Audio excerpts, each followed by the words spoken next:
Yadda za ku yi creating na orange career account. Da farko bayan ka shiga site ɗin za ka zo ka rubuta suna,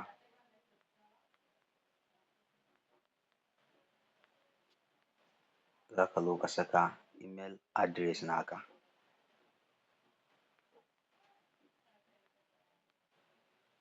bayan ka saka email address sai ka zo ka saka password,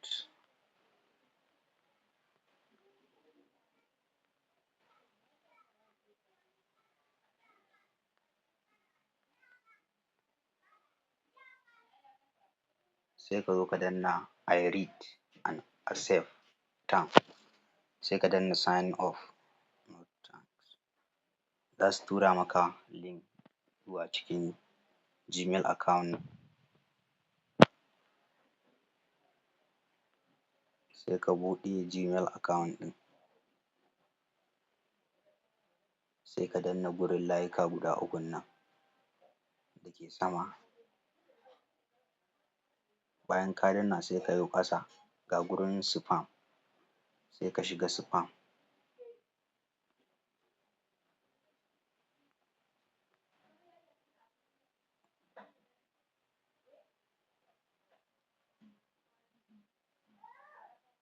sai ka koma wajen spam ɗin, so ga shi nan sun turo, sai ka shiga,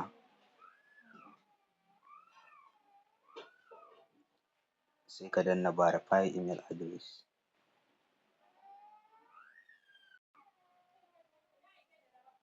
sai kai ƙasa, sai ka danna wannan resend, bayan ka danna resend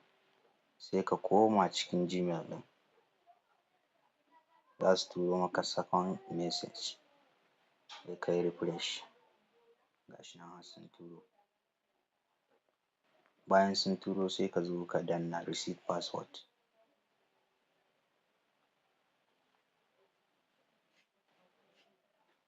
bayan ka danna receive password sai nan ka zo ka saka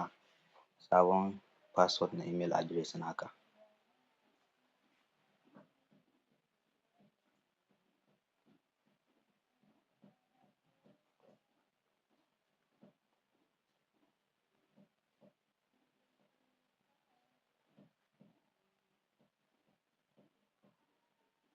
sai ka danna receipt,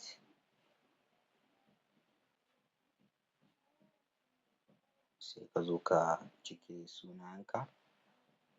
nan ka saka full name,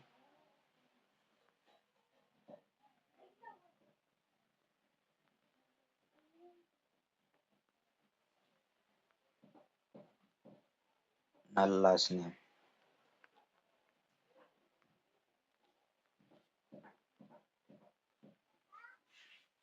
micro account,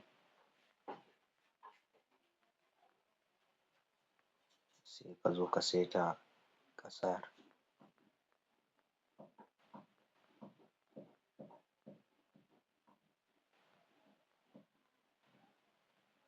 bayan ka sa ƙasa nan sai ka saka number wayanka, number da kake WhatsApp,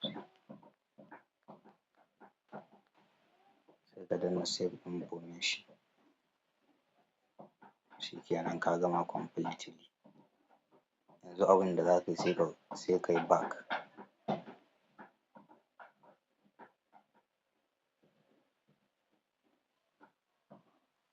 sai ka dawo nan,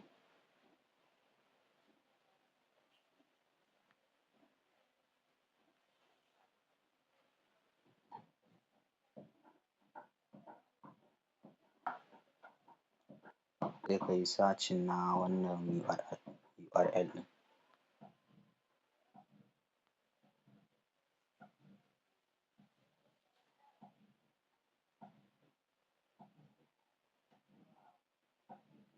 a nan sai ka saka email ɗin, backup name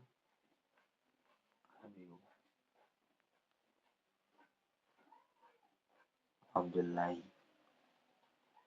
ga shi nan kun gani,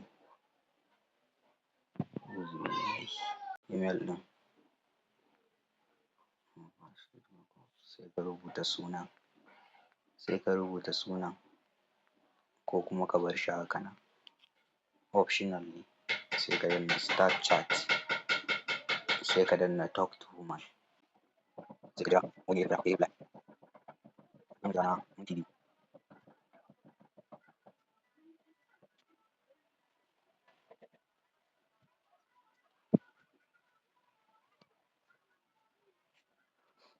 Zan jira minti biyu ba.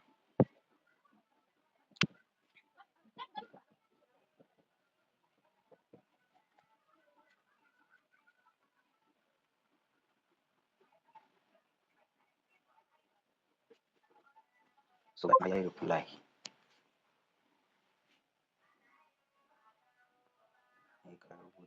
sai ka rubuta active my account, sai ka tura, sai ka rubuta Gmail naka, ba shi backup.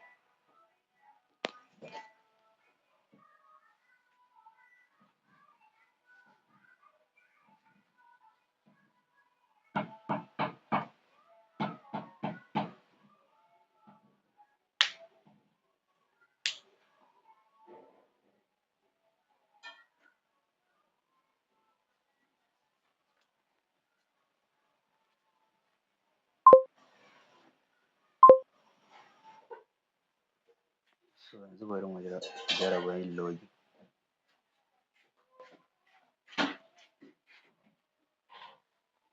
Yanzu bari mu yi login mu ga ko zai yi.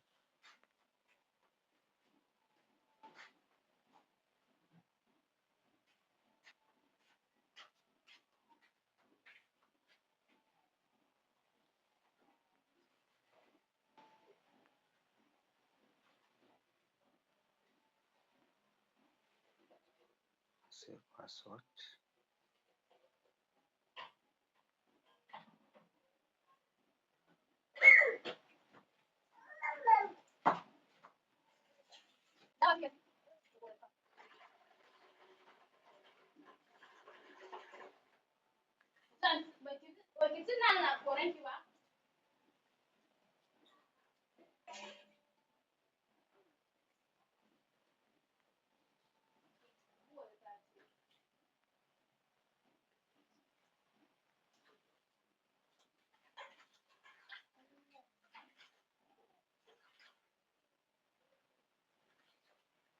So completely